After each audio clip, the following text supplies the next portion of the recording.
11째 해 어느 달 초하루에 여호와의 말씀이 내게 임하여 이르시되, 인자야, 두로가 예루살렘에 관하여 이르기를 만민의 문이 깨져서 내게로 돌아왔도다. 그가 황파였으니 내가 충만함을 얻으리라 하였도다. 그러므로 주 여호와께서 이같이 말씀하셨느니라. 두로야, 내가 너를 대적하여 바다가 그 파도를 굽이치게 함같이 여러 민족들이 와서 너를 치게 하리니 그들이 두로의 성벽을 무너뜨리며 그 망대를 걸 것이요 나도 티끌을 그 위에서 쓸어버려 맨바위가 되게 하며 바다 가운데 그물 치는 곳이 되게 하리니 내가 말하였으리라. 그가 이방의 노략거리가 될 것이요 들에 있는 그의 딸들은 칼에 죽으리니 그들이 나를 여호와인 줄을 알리라. 내가 왕들 중에 왕 곧 바벨론의 느부갓네살 왕으로 하여금 북쪽에서 말과 병거와 기병과 군대와 백성의 큰 무리를 거느리고 와서 두로를 치게 할 때에 그가 들에 있는 너의 딸들을 칼로 죽이고 너를 치려고 사다리를 세우며 토성을 쌓으며 방패를 갖출 것이며 공성태를 가지고 내 성을 치며 도끼로 망대를 찍을 것이며 말이 많음으로 그 티끌이 너를 가릴 것이며 사람이 무너진 성 구멍으로 들어가는 것 같이 그가 내 성문으로 들어갈 때에 그 기병과 수레와 병거의 소리로 말미암아 내 성곽이 진동할 것이며 그가 그 말굽으로 내 모든 거리를 바울 것이며 칼로 내 백성을 죽일 것이며 내 견고한 석상을 땅에 엎드러뜨릴 것이며 내 재물을 빼앗을 것이며 내가 무역한 것을 노략할 것이며 내 성을 헐 것이며 내가 기뻐하는 집을 무너뜨릴 것이며 또 내 돌들과 내 제목과 내 흙을 다 물 가운데 던질 것이라. 내가 내 노래소리를 그치게 하며 내 숨소리를 다시 들리지 않게 하고 너를 맨 바위가 되게 한즉 내가 금을 말리는 곳이 되고 다시는 건축되지 못하리니 나 여호와가 말하였음이니라. 주 여호와의 말씀이니라. 주 여호와께서 이같이 두로에 대하여 말씀하시되, 내가 엎드러지는 소리에 모든 섬이 진동하지 아니하겠느냐. 곧 너희 가운데 상한 자가 부르짖으며 죽임을 당할 때에라. 그때에 바다의 모든 왕이 그 보좌에서 내려 조복을 벗으며 수놓은 옷을 버리고 떨림을 입듯 하고 땅에 앉아서 너로 말미암아 무시로 떨며 놀랄 것이며 그들이 너를 위하여 슬픈 노래를 불러 이르기를, 항해자가 살았던 유명한 성읍이여, 너와 너의 주민이 바다 가운데 있어 견고하였도다. 해변의 모든 주민을 두렵게 하였더니 어찌 그리 멸망하였는고. 내가 무너지는 그날에 섬들이 진동할 것이며 바다 가운데의 섬들이 내 결국을 보고 놀라리로다 하리라. 주 여호와께서 이같이 말씀하셨느니라. 내가 너를 주민이 없는 성읍과 같이 황폐한 성읍이 되게 하고 깊은 바다가 내 위에 오르게 하며 큰 물이 너를 덮게 할 때에 내가 너를 구덩이에 내려가는 자와 함께 내려가서 옛적 사람에게로 나아가게 하고 너를 그 구덩이에 내려간 자와 함께 땅 깊은 곳 예로부터 황폐한 곳에 살게 하리라. 내가 다시는 사람이 거주하는 곳이 되지 못하리니 살아있는 자의 땅에서 영광을 얻지 못하리라. 내가 너를 패망하게 하여 다시 잊지 못하게 하리니 사람이 비록 너를 찾으나 다시는 영원히 만나지 못하리라. 주 여호와의 말씀이니라. 오늘 말씀은 남의 실패를 나의 성공으로 여기는 죄라는 제목으로 말씀을 전하겠습니다. 오늘 본문에는 이제 두로라고 하는 당시에 해상 무역에 가장 번성했던 성읍에 대한 하나님의 심판을 이야기합니다. 그러면 어떤 의미에서 그렇게 이야기하냐면 우리가 보통 오늘날은 이제 비행기나 또는 배도 이렇게 대양들을 건널 수 있는 그런 시대입니다. 그런데 이때는 그렇지 않고 육로하고 해상이 있는데, 해상이라고 하더라도 바다를 바로 건널 수 있는 것은 아니고 이렇게 해변 중심으로 가까운 데로만 이렇게 움직이는 게 이때의 모습입니다. 그래서 이때 당시에 무역에 돈이 제일 적게 드는 데가 어디냐라고 하면 오늘날은 배라고 이야기를 하겠지만 이때는 육로입니다. 그래서 이 예루살렘이라고 하는 성읍이 그 관문의 역할을 했습니다. 보통 예루살렘은 가운데가 있고 위에는 메소포타미아로 해서 아수르, 바벨론 이런 큰 제국이 있고요. 그리고 아래는 애굽, 이집트라고 하는 제국이 있습니다. 그럼 여기에서 서로 물자들이 오고 가고 해야 되는데 그 중간에 예루살렘이 있습니다. 그래서 이 예루살렘에서는 중개무역을 했던 겁니다. 그래서 위에서 내려오는데 뭐 통행세를 받고, 밑에서 위로 올라가는데 통행세 받고, 또 중간에 사서 이렇게 싸게 사서 비싸게 팔고, 이런 무역을 통해서 굉장한 부를 획득했던 곳이 예루살렘입니다. 그런데 하나님께서 이 예루살렘을 중심으로 하고 있는 남유다를 바벨론에 넘겨주셔서 심판을 하지요. 그래서 이 심판을 통해서 볼 때 이 두로라고 하는 나라는 성읍은 해변에 있고 육지에서 800m 정도 떨어져 있는 섬입니다. 그런데 이때 굉장히 오히려 좋아하는 겁니다. 왜냐하면 여기가 다 망해버렸으니까 결국은 어디로 가야 되느냐, 바닷길로 가야 되니까 우리가 더 부자가 되겠다, 이러면서 자기들의 경제적인 번영과 여러 가지를 즐거워했던 겁니다. 그에 대해서 하나님께서 남의 고통과 아픔을 즐거워하고 그것을 자기의 번성할 기회로 삼는 너희를 내가 심판하겠노라, 이렇게 말씀하시는 내용이 오늘 본문의 이야기입니다. 그래서 오늘 우리가 기억해야 될 것 중에 하나가 뭐냐면, 남의 고통을 나의 쾌재로 불러서는 안 된다라는 겁니다. 우리는 일반적으로 나와 대적의 관계, 불편한 관계가 있으면 그 사람이 무슨 일을 당했다 그럼 기뻐해요. 그것을 통해서 내가 뭘 얻을 것이냐. 그런데 하나님을 믿는 사람들은 그런 모습으로 보아서는 아니 되고, 하나님께서는 그것을 무척 싫어하시고 심판하시는 모습이라는 것을 우리에게 이야기를 하고 있습니다. 그래서 오늘 믿음의 사람이라고 하는 것은 이런 세상적인 가치관을 떠나야 됩니다. 세상적인 가치관은 남의 불행이 곧 나의 행복, 이렇게 이야기를 하고 있거든요. 그러니까 다른 사람이 불행하고 어려우면 나한테 기회가 있어서 이건 내 거가 된다, 이렇게 생각을 하고 살아가는 것입니다. 그러나 성경적인 가치관을 가진 사람들은 어떻게 하느냐면, 남의 고통을 내가 어떻게 분담할까, 어떻게 저를 일으켜 세울까, 이렇게 바라보는 것이 성경적인 세계관, 성경적인 사고를 갖고 살아가는 사람의 모습이라는 겁니다. 그래서 우리가 끊임없이 바꾸지 않으면 세상적인 가치관에 그냥 영향을 여전히 받고 살아갑니다. 예를 들면 우리가 전쟁도 마찬가지입니다. 전쟁을 왜 합니까? 전쟁 사실은 돈 때문에 하는 겁니다. 남의 것 뺏어서 나만 부자가 되겠다, 이게 전쟁의 가장 큰 목적입니다. 나머지는 다 뭐냐, 이념이다 뭐다, 이건 다 쓸데없는 겁니다. 겉으로만 드러나게 해서 전쟁을 하는 것에 불과합니다. 지금 현대 전쟁도 마찬가지고요. 고대 전쟁도 마찬가지입니다. 전부 다 남의 것을 뺏어서 내가 경제적인 이익을 더 취하겠다, 단순한 논리입니다. 그런데 이거 말고 저기가 뭐 악의 축이니, 저기가 뭐해서 그러려고 하느니, 세계를 위협하느니, 이건 여러분 전부 다 헛소리입니다. 왜냐하면 내용적으로는 저기가 뭐 기름이 많든지 뭐가 많든지 또 질서가 뭐 한다고 하지만 사실은 경제적 도구 때문에 그렇습니다. 하나님은 이런 걸 기뻐하지 않으신다라는 것을 우리에게 분명하게 말합니다. 아무리 그 나라가 기독교적인 영향력이 강하든 기독교 국가든 아니든 상관없습니다. 하나님께서는 전쟁을 싫어하시고 또 남의 불행을 나의 행복으로 여기는 그 나라나 개인에 대해서 하나님 반드시 심판하십니다. 그렇기 때문에 우리가 해야 될 일들은 남의 고통을 나의 아픔으로 여기고 함께 일어설 수 있도록 돕는 역할, 이것이 바로 성경을 믿는 그리스도인들이 가져야 될 가치관인 것을 우리에게 말씀을 하고 있습니다. 그러면서 오늘 우리가 두로가 자랑했던 것들이 있는데 하나님은 그것을 어떻게 심판하셨는가, 이걸 이야기하고 있는데요. 첫 번째로는 이 두로라고 하는 섬은 800m 정도 떨어져 있어서 이렇게 육지에서요, 난공불락의 요새입니다. 그러니까 어떻게든지 쳐들어가려고 해도 물을 건너가야 되니까 어렵고, 또 거기가 전부 다 해변에 성을 쌓아놨기 때문에 성을 무너뜨리기가 무척 어려운 겁니다.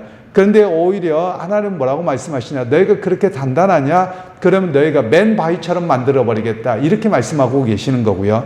그리고 두 번째로는 그곳이 풍요의 중심지였습니다. 왜냐하면 예루살렘 원래부터도 그러기도 했는데 예루살렘이 멸망하고 나니까 여기로 모든 금은보화가 다 집중하게 되어졌거든요. 그에 대해서 하나님은 뭐라고 말씀하시냐면 어부들이 젖은 그물을 말리는 곳으로 만들겠다, 이렇게 이야기하는 겁니다. 여러분 실제로 어부들이 그물을 말리는 곳을 보면 배가 드나드는 바로 그 자리는 아닙니다. 조금 떨어져서 그냥 이렇게 그물도 깊기도 하고 또 거기에 수리도 하고 해야 되는 그런 상황이죠. 너희가 그렇게 한산한 곳을 하나님 만들어 버리시겠다, 이렇게 이야기를 하고 계시는 것이고요. 그리고 세 번째로는 거리에 돈이 많으니까 풍류가 많은 겁니다. 거리에서 악기 소리가 많이 나고 사람들이 왔다가 왁작지껄하고 이런 모습인데 하나님은 어떻게 하시느냐? 다시는 들리지 않는 영원한 침묵으로 너희를 가둬버리겠다. 이렇게 말씀하고 계셨거든요. 그래서 실제로 이 두로라고 하는 섬이 완전히 멸망합니다.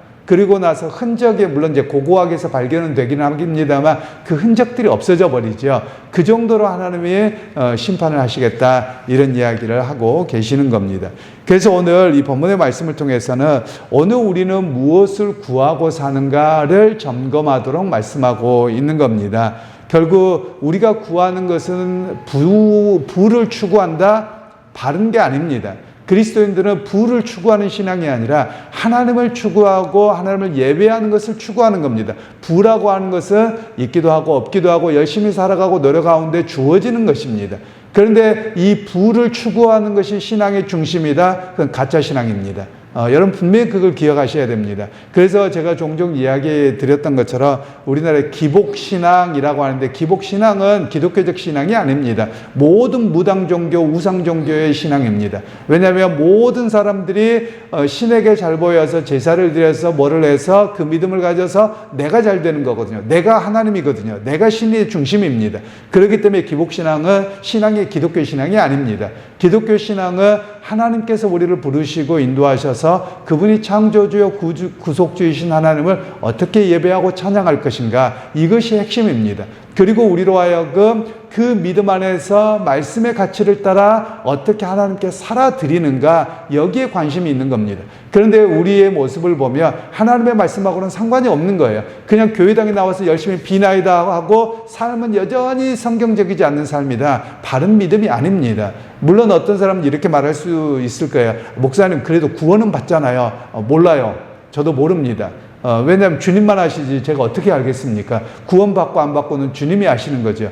그러니까 믿음이라고 하는 게 뭐냐면 우리는 교회당에 와서 나 예수 믿습니다. 그러면 예수 믿는다고 생각해요. 그런데 주님은 믿음이라고 하는 건 뭐냐? 성경에서 당신이 누구시고 어떻게 살아가야 되는지를 가르치고 계시는데 그 삶으로 그 사람이 보증되지 않으며 증명되지 않으며 그 믿음이 아니라는 것이거든요. 그런데 우리는 교회당에서 믿나이다 그렇게 해놓고 삶에서 성경의 가치와 전혀 상관없이 남의 고통을 내 불행으로 여기고 남의 것 뺏어서 내가 부자가 되고 남의 눈에서 피눈물을 흘리게 만들어 놓고 내가 부자가 되고 헌금 많이 드렸다? 여러분 그 믿음이 없는 겁니다. 믿음의 문제가 믿음이 아니죠. 우리는 믿음과 삶을 자꾸 분리하는데 오늘 또 하나님께서는 믿음이라고 하는 것은 무엇이냐? 주님을 믿는다면 그 주님이 말씀하신 것을 믿고 따라 살아가느냐, 이걸로 보고 계시다라는 것이거든요. 그래서 믿음의 완성이 뭐냐? 삶입니다. 믿음이 있다고 하면 삶으로 그것을 증명하지 아니하면 그 믿음이 없는 겁니다. 오히려 스스로 착각하고 있을 뿐일 가능성이 높다라는 겁니다. 물론 너희가 믿으니까 100% 그렇게 사느냐? 100% 살기는 어렵죠. 그러나 그 믿음을 따라 살아가려고 계속 그것을 바라보고 노력해야 되는 것이 바로 참다운 믿음의 모습이라고 할 수 있습니다. 그리고 이제 두 번째로 우리에게 말씀하고 있는 것은 나를 단단하게 버티게 하는 것이 무엇이냐라고 질문하는 겁니다. 오늘 두로라고 하는 나라는 우리를 단단하게 버티게 하는 게 뭐냐? 돈이라는 거예요. 경제적 부여라는 거예요. 그런데 오늘 성경에서는 진정 단단하게 너희를 버티게 하는 것은 무엇이냐? 참 바위이신 예수 그리스도요. 하나님에 대한 믿음과 성경적 가치 속에서 너희가 서는 것이 참다운 바위요 흔들리지 않음이다 라는 것을 우리에게 말씀하고 있습니다. 제가 종종 이렇게 우스갯소리처럼 이야기합니다만 여러분 뼈 아프게 좀 들으셔야 됩니다. 뭐냐면 세상에 이렇게 표현하는 나라가 없습니다. 그 무엇이냐면 부모와 자식 간에도 자식 노릇하려면 부모 노릇하려면 뭐가 있어야 돼요? 돈이 있어야 돼. 이렇게 말하는 나라 우리나라밖에 없는 나라입니다. 여러분 이 이야기는 뭐냐면 우리나라는 부모 자식 간의 형제관계도 뭘로 보여요? 다 돈으로 보는 겁니다. 그러니까 이렇게까지 망가지는 경우가 없거든요. 이런 말도 하지 않아야 됩니다. 여러분들 정말 이런 말은 입에 나오면 정말 홍군형을 내야 됩니다. 이런 말도 못하게 해야 됩니다. 아예 생각에서 지워야 됩니다. 왜냐하면 하나님께서 우리를 한 가족으로 만드셨다면 그 가족이 있고 없으면 문제가 아니라 하나 되고 서로가 이렇게 기대주고 서로가 끌어주는 그런 모습이 진정한 가족이죠. 그런데 어떻게 돈이라고 하는 정말 쓰레기 같은 하나님의 사랑과 가족에 비하면 돈이라고 하는 것은 쓰레기보다 못합니다. 그런데 그것을 가치를 더 높여서 그것으로 이야기한다고요? 합당하지 않습니다. 물론 돈이 필요 없다는 말씀으로 안 들으셨으면 좋겠습니다. 돈이 필요 없다, 돈이 절대 나쁘다 이런 걸 이야기하는 건 아닙니다. 가치 기준이 완전히 바뀌어버려 있는 모습이죠. 그래서 오늘 여러분의 가치 기준이 과연 돈에 있습니까? 여러분의 가정이 돈에 서 있습니까? 아니면 여러분의 신앙이 돈에 서 있습니까? 아니면 하나님의 말씀과 예수 그리스도에게 있느냐라는 것을 오늘 우리에게 질문하고 있는 겁니다. 그래서 여러분 오늘 이 말씀을 듣고 잘 새기시기를 바랍니다. 내가 정말 서 있어야 될 신앙은 하나님의 말씀이지 돈이나 세상적인 어떤 것이 아닙니다. 이렇게 결단하고 온전히 끊임없이 말씀 위에 서고자 하는 바른 신앙으로 서는 여러분 모두가 되시기를 주님의 이름으로 축원합니다. 하나님 오늘 또 말씀을 통해서 남의 고통을 나의 행복으로 여기는 두려움에 대한 심판을 통해서 우리에게 과연 어떤 믿음을 가지고 있는지 바른 신앙의 가치 속에 있는지를 질문하셨습니다. 하나님 우리 사회의 영향, 세상의 가치관에 영향을 받지 않고 오직 하나님의 말씀을 따라 살아드리는 그런 참다운 그리스도인이 되게 하옵소서. 예수님의 이름으로 기도하옵나이다. 아멘.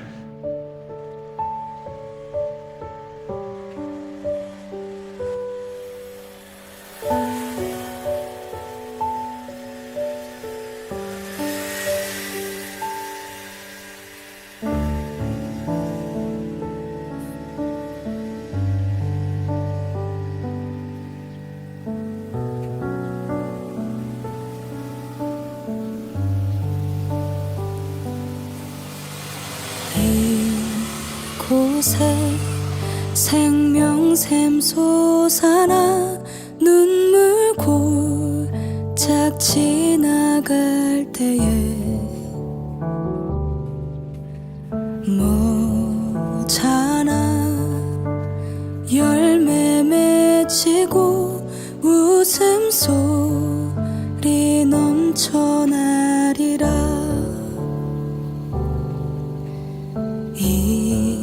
이곳에 생명샘 솟아나 눈물 골짝 지나갈 때에 모자나 열매 맺히고 웃음소리 넘쳐나리라. 꽃들도 구름도 바람도 넓은 바다도 찬양하라 찬양하라 예수를. 하늘을 울리며 노래해 나의 영혼아. 은혜의 주 은혜의 주 은혜의 주.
강하대요 강하대요 예수